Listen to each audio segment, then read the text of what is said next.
게임바스 FM 90.7MHz 까칠한 시선 이도영입니다. 오늘은 더불어민주당 연수구 갑에 출마하는 민주당 최고위원이죠. 연수구 갑 국회의원인 박찬대 예비 후보와 이야기 나눠보겠습니다. 의원님 안녕하세요. 예, 안녕하세요. 예. 또 의원님이시자 또 선대 지금 위원장을 맡고 계시기 때문에 위원장님 뭐 어떻게 최고위원을 불러야 될지 의원님 뭐 어떻게 볼지 모르겠습니다만은 예비 후보로 불러주시면 됩니다. 그래도 뭐 현역 의원님이신데요. 네네.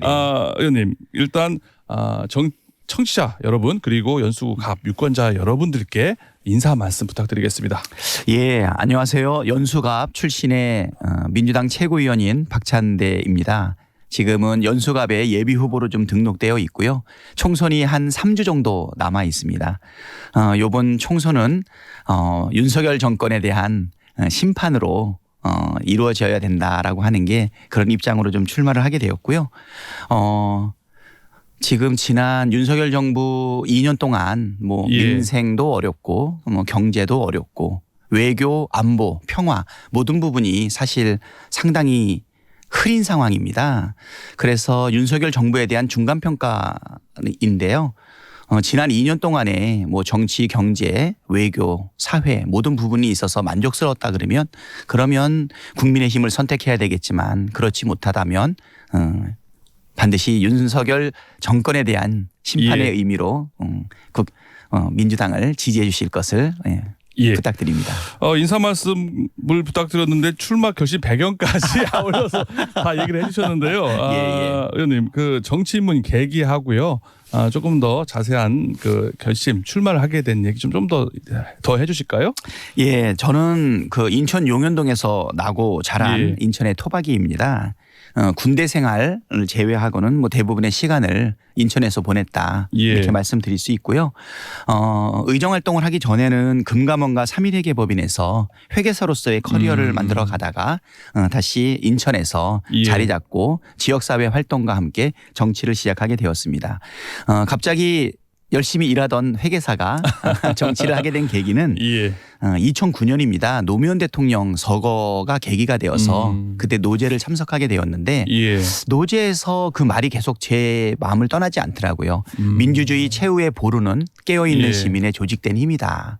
그래서 제가 그동안은 회계사로서의 삶 그다음에 가장으로서의 삶 그랬는데 내가 시민으로서의 삶을 적절하게 살았나. 시민이라고 하면 내가 속해 있는 공동체에 관심을 가지고 함께 연대의 정신을 가져야 될 텐데 너무 개인적인 삶을 살지 않았나라고 하는 인식이 우리 사회를 돌아보게 만들고 인천 지역사회에 관심을 갖게 했는데요. 결국 지역사회 공동체의 문제를 해결하는 가장 효율적인 수단은 정치다라는 생각으로 사실은 정치를 결심하게 되었습니다. 지금은 출마를 하게 된 것은 지금 연수구 갑에서 민주당 최초의 국회의원으로 당선이 되어서 재선을 거쳤고요. 지금은 민주당 최고위원인데 그동안 벌렸던 연수 발전을 위한 여러 가지 계획과 시작됐던 일들을 이번에 잘 마무리하기 위해서 시작도 박찬대가 했으니 완성도 박찬대가 하겠다라는 마음으로 중단 없는 연수 발전을 이끌기 위해서 출마했습니다.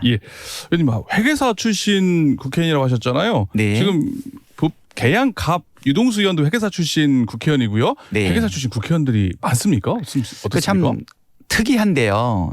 사실은 이 회계사 업력을 가진 사람이 정치를 하는 예는 드문 것 같아요. 근데 제가 알기로는 현업 회계사 활동을 활발하게 하면서 국회의원을 하는 사람이 역대 3명이었는데요.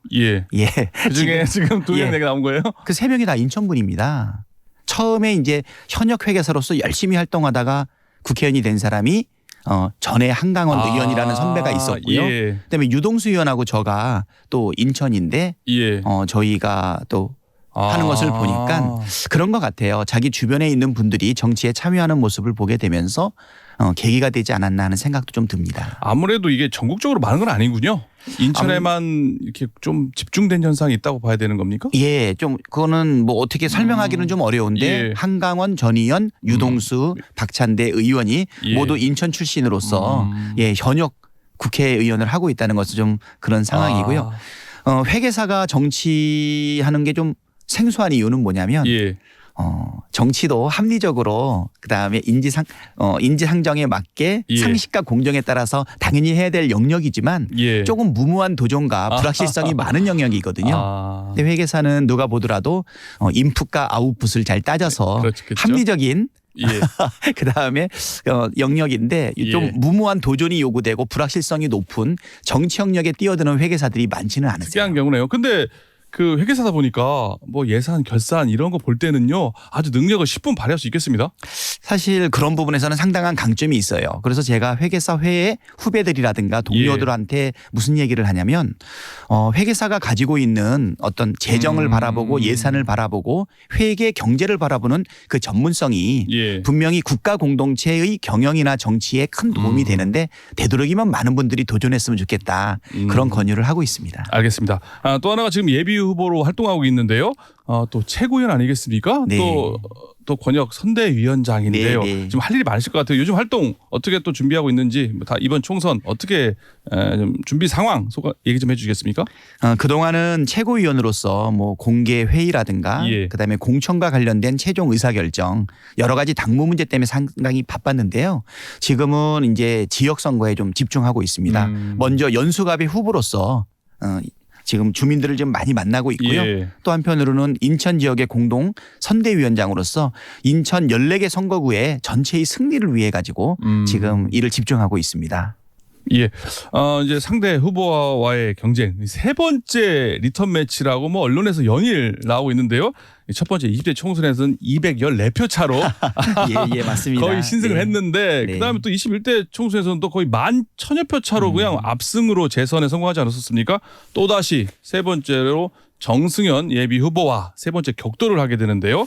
또 이게 대표적인 연수가 아까 민주당 최초의 국회의원 하셨다고 하는데 이번 총선 정승현 후보의 세 번째 리턴 매치 승산 어떻게 보고 계십니까?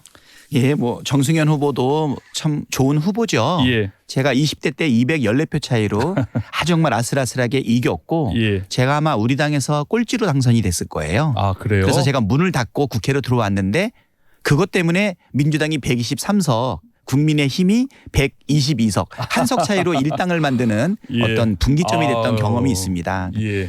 근데 제가 어떻게 이겼을까라고 생각을 하면 아직도 잘 이해가 안 되는 부분이 있어요. 예. 보수세가 워낙 강했고 그다음에 민주당으로서는 국회의원을 한 번도 배출하지 못한 지역이었는데 그때 또 안철수 대표의 국민의당의 열풍이 강했었거든요.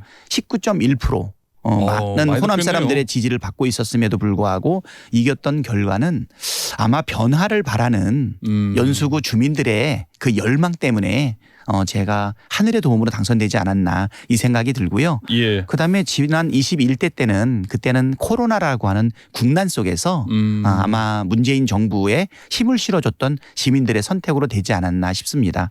두 가지 공통점은 예. 제 능력으로 됐다고 보기는 상당히 좀 어려웠던 것 같고요. 이번에야말로 제대로 된 매치가 예. 이루어지지 않나 싶은데 정승현 후보도 잘 갖춰진 후보기 때문에 늘 어려운 지역구 그다음에 힘든 상대다. 저는 그렇게 생각이 되고요. 예. 이번에도 만만치 않은 아마 승부를 벌이지 않을까 생각이 됩니다. 다만 제가 가지고 있는 장점은 예. 연수구가 만들어진 지 이제 30년이 되어서 노후화가 심화되고 있기 때문에 예.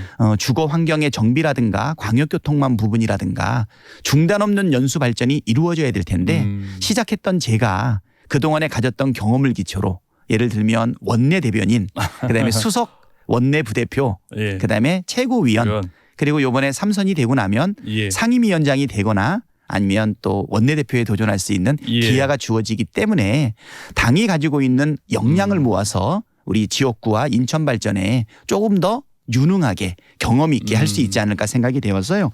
그런 부분들에 대해 가지고서 아마 유권자들이 좋게 판단해 주지 않을까 생각이 들고 예. 또 하나는 인천에서 나고 자라고 살았기 때문에 정서적으로나 사람들하고 이 관계에 있어 가지고도 상당한 강점을 가지고 있기 때문에 예. 이번에도 어려운 승부가 예상은 되지만 예. 그래도 조심스럽게 제가 이길 수 있지 않을까 이렇게 예. 판단합니다. 그래도 뭐 20대 총선만큼 어렵겠어요? 아무리 어려워도?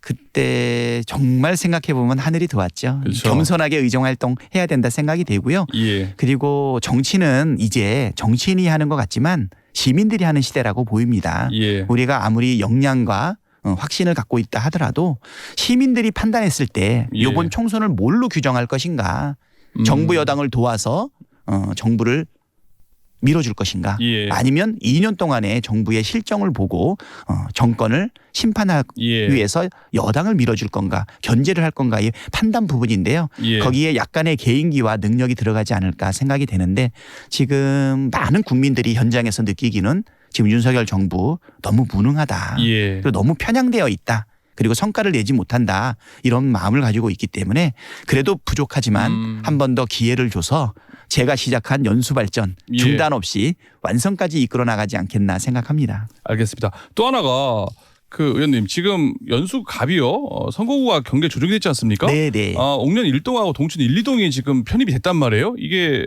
이번 선거에 있어서 민주당에 있어서 유리합니까, 불리합니까? 저는 유리하다고 생각합니다. 유리합니까? 일단은 우리 연수구가 인천의 커다란 문제 중에 하나가 뭐냐면 원도심과 신도심의 사실은 격차거든요. 예. 균형 있는 발전이 이루어져야 될 텐데 전에는 송도의 인구가 최소 선거구를 달성하지 못하다 보니까 원도심의 3개 동을 송도하고 붙여서 연수구 을이라고 하는 선거구를 만들었는데요. 예. 지금은 이제 송도도 충분히 성장을 해서 20만 명 정도의 인구를 보유하고 있거든요. 원도심도 20만 명 가까이 됩니다. 그래서 사회, 경제, 인구 통계적으로도 나누는 게 적절하고 예. 또 정서적으로도 맞는 것 같고요. 그다음에 역대의 선거의 결과를 보더라도 나쁘지 않다, 이런 생각이 들고요. 예. 저는 송도 국제도시는 또 인천을 대표하고 대한민국을 대표하는 새로운 성장 동력과 미래를 제시하는 게 맞다고 보고요. 원도심은 균형 발전을 이루기 위해서 통일되어 있는 정책이 좀 필요하지 않은가. 그래서 저는 원도심의 국회의원으로서 이번에 동춘 1동, 2동, 옥년 1동이 연수구갑 선거구에 들어온 것은 참 좋다. 통일되고 체계적이고 또 예. 일관성 있는 정책과 예산 펼쳐나갈 수 있지 않겠나, 이렇게 생각이 되고 선거에도 도움이 된다 생각합니다. 알겠습니다. 네. 공약 얘기 좀 해보겠습니다. 지역 현안과 연계한 대표 공약들 좀 소개해 주시겠습니까? 예, 일단 한 2가지 정도를 좀 말씀을 드리는 게 좋을 예. 것 같아요. 그 인천의 문제이기도 하지만 우리 연수구가 결국은 원도심 같은 경우에는 지금 계획도시로서 신도시로서 만들어진 지 30년이 지금 경과하고 있습니다. 그래서 연수지구에 613만 제곱미터를 개발을 예. 하면서 신도시였는데 지금은 노후화가 좀 진행이 됐죠. 30년 전에는 인천 최고의 주거단지였지만 예. 30년이 경과하고 보니까 지금의 주민의 생활에 또는 삶의 질에 놓고 봤을 때 아쉬운 부분들이 많아요. 공원도 그렇고 예. 아니면 주차시설도 그렇고 다른 편의시설도 그렇고, 그렇기 때문에 한번 크게 재정비를 해야 될 텐데요. 다행스럽게 제가 관여했고 법을 냈었던 것이 노후 신도시 특별법이죠. 일명. 그것이 13개 법원이 합쳐져 가지고 작년 12월 8일에 노후 신도시 그러니까 노후 계획도시 지원에 관한 특별법이 통과가 되었습니다. 그래서 저는 먼저 우리 연수지구가 선도지구로 지정되는 거 필요하다. 그러면 연수구가 단지 재개발 재건축뿐만이 아니라 예. 기반 시설까지 새롭게 정비할 수 있고요. 또 이런 것을 통일적으로 또는 정비 사업을 해나갈 수 있다. 종합적으로 예. 추진하고 주거 환경의 획기적인 개선이 마련될 수 있다. 그리고 연수지구 옆에 청학, 옥년, 선악과 같은 인접지도 선도지구로 지정을 통해 가지고 예. 정비 사업을 해나가는 게 필요하다, 이 생각이 들고요. 예. 두 번째는 지속 가능한 도시가 되기 위해서는 접근 가능성이 높아져야 되는데 그것을 위해서 광역철도망 사업을 지속적으로 추진하려고 합니다. 제2경인선 사업이 지금 추진되고 있는데요. 4차 철도망에 저희가 넣었고요. 예. 그다음에 이것이 민간 제한 사업과 그다음에 재정 사업 투트랙으로 동시에 진행이 되고 있거든요. 특히 민자 대안 노선이 지금 현재 마련되고 있어서 예. 한국개발연구원 KDI의 민자 적격성 조사를 지금 하고 있어요. 그리고 또 하나는 GTX B 노선이 처음에 BC값이 0.33밖에 안 돼서 사실 이게 실행될 수 있겠냐 하는 건 예. 어려움이 있었는데 지난 문재인 정부 때 BC값을 1.0으로 통과시켜 가지고 지금 착공을 목전에 두고 예. 있지 않습니까? 뭐 착공식은 저번에 진행을 했는데 그다음에 실시 협약, 그다음에 실시 설계, 착공 지금 눈앞에 두고 있어요. 근데 아쉬움이 뭐냐면 예. 원도심에 정차를 못 합니다. 근데 우리가 이제 수인선이 지나가지 않습니까? 예. GTX 비노선하고 만나는 지점에 원도심에 정차역을 추가로 만드는 것이 결국은 상당히 좋을 것 같고요. 그다음에 이제 KTX가 지금 개통이 예정되고 있었는데 내년도에 예. 이게 철도 차량 공급 부분과 관련해서 지금 좀 지연될 가능성이 좀 있어요. 예. 그래서 그 부분이 원활하게 예정대로 이루어질 수 있게끔 해야 될 것 같고요. 또 하나는 인천 지하철 2호선을 연장해서 뭐 주안에서 동춘동으로 그다음에 송도로 연결하고 있는 연장선 사업도 같이 있어야 되는데 예. 이렇게 주거 환경의 획기적인 개선을 위한 노후 계획도시 특별법을 통한 예. 선도지구를 지정하고 광역철도망이 잘 이루어질 수 있도록 힘을 다하는 것이 예. 가장 대표적인 공약이다. 두 가지만 말씀드리겠습니다. 두 가지인데도 아까 노후 신도시 정비 관련 얘기 하나 그리고 이제 교통 얘기가 보니까 엄청 지금 내용이 많은데요. 공약 얘기는 여기까지 하도록 하고요. 또 하나가 지금 현 상황 지금 뭐 정권 심판론이다 안정론이다 하는데요. 지금 정권 심판에 대한 여론이 지금 좀 더 높아지고 있는 여론의 추이를 지금 보이고 있는 상황인데요. 또 인천 지역 이 진단 얘기하고 또 하나가 또 인천 지역의 공동 선대위원장을 맡고 계시지 않습니까? 이번 또 이런 정권 심판론에 비추어서 이번에 인천에서 의석수는 어느 정도 민주당이 가져갈 수 있을까라고 전망을 해보신다면 좀 종합적으로 얘기 좀 해주실까요? 지금은 뭐 현장에서 많은 분들이 느끼시겠지만 예. 윤석열 정권 심판 선거가 될 거다라고 하는 느낌이 많이 들어요. 상가에서 거리에서 만나는 민심들 대부분이 이번에 꼭 승리를 당부를 했고요. 지금 제가 송도역에서 아침 출근 인사를 하다가 왔는데 예. 어떤 분이 저의 손을 꽉 잡고 강하게 압박하시더라고요. 이번에 지면 예. 죽는다고 생각해라. 나라를 예. 생각해서 꼭 승리하기를 바란다라고 예. 얘기하고 있고요.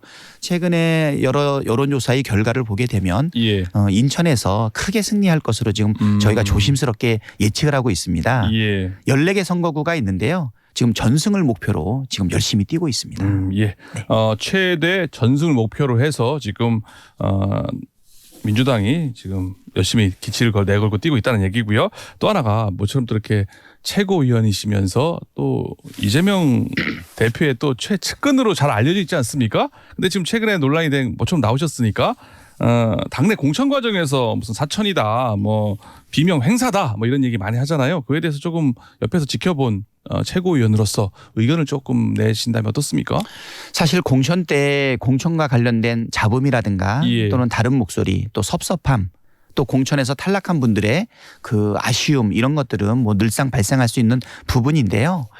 얼마 전에 그러니까 어저께 밤 우리 최고위원회까지 해가지고 이제 공천 254개 지역구 공천이 완료가 됐습니다. 예. 비례는 곧 정리된 명단이 제출될 거로 보이고 있고요. 어저께 간단한 통계를 한번 제시를 해봤는데요. 예. 뭐 모든 게 다 개선이 됐습니다. 여성 공천율도 상당히 늘어났고요. 예. 그 다음에 특히 교체율이 40%를 넘겼습니다. 40%요? 네, 아마 국민의 정서는 일 잘하는 국회의원은 계속 공천해 주기를 원할 거고 예.